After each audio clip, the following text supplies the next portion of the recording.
Nais malaman ni Jenny Nebrao kung ano ang proseso ng petition for divorce at kung paano daw ito ipapasa sa korte.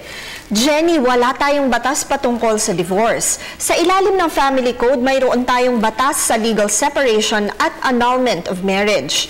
Sa ilalim ng Title 2 ng Family Code, ang isang taong may asawa ay maaaring mag-file ng petition for legal separation sa korte upang maging legal ang hiwalayan nila, subalit mananatiling may bisa ang kasal, kung alinman sa mga sumusunod ay mapapatuloy.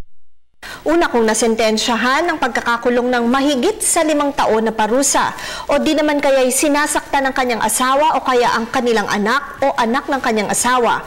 Hindi naman kaya ay kung siya ay may drug or alcohol problem or kung itinago ang kanyang homosexuality o di naman kaya ay kung ang babae ay guilty sa salang adultery o di naman kaya ay ang asawa ay pinipilit ang asawa niya na magpalit ng relihiyon, paniniwala sa politika o di naman kaya ay hinahayaan na mag-engage sa prostitution ang babae o ang kanilang anak at kung silang mag-ina ay inabandona.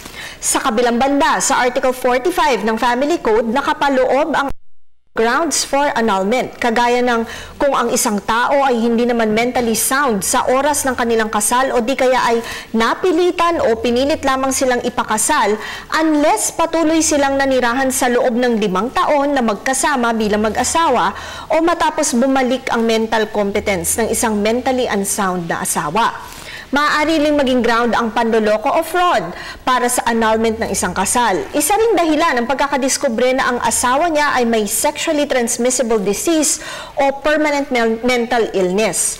Maaari ring magpa-annul ng kasal kung ay kinasal ay higit pa sa 18 years old ngunit wala pang 21 years old at wala silang parental consent. Patuloy silang manirahan kasama ang isa't isa matapos umabot sa edad na 21. Sa Articles 35 to 38 naman ng Family Code, nakasaad ang iba pang grounds para sa annulment ng existing marriage, kagaya ng kasal na hindi naman ginanap sa harap ng isang autorisadong opisyal o di naman kaya ay polygamous o bigamous marriage o hindi naman kaya ay may psychological incapacity ang isang tao na gampanan ang obligasyon bilang asawa na hindi naman ito nagagamot. Magpatulong kayo sa isang abogado na maaaring makatulong sa inyo sa inyong problemang legal. Tandaan na kami ay nagbibigay lamang ng opinyon at limitado lamang sa mga impormasyong inyong ibinigay sa amin at maaari depende pa sa karagdagang detalye. Malaya po kayong makakakonsulta sa inyong napiling abogado. Patuloy po kayong mag-email sa ptv4newscenter@gmail.com. Attorney JJ Jimeno Atienza ang inyong bisig ng batas.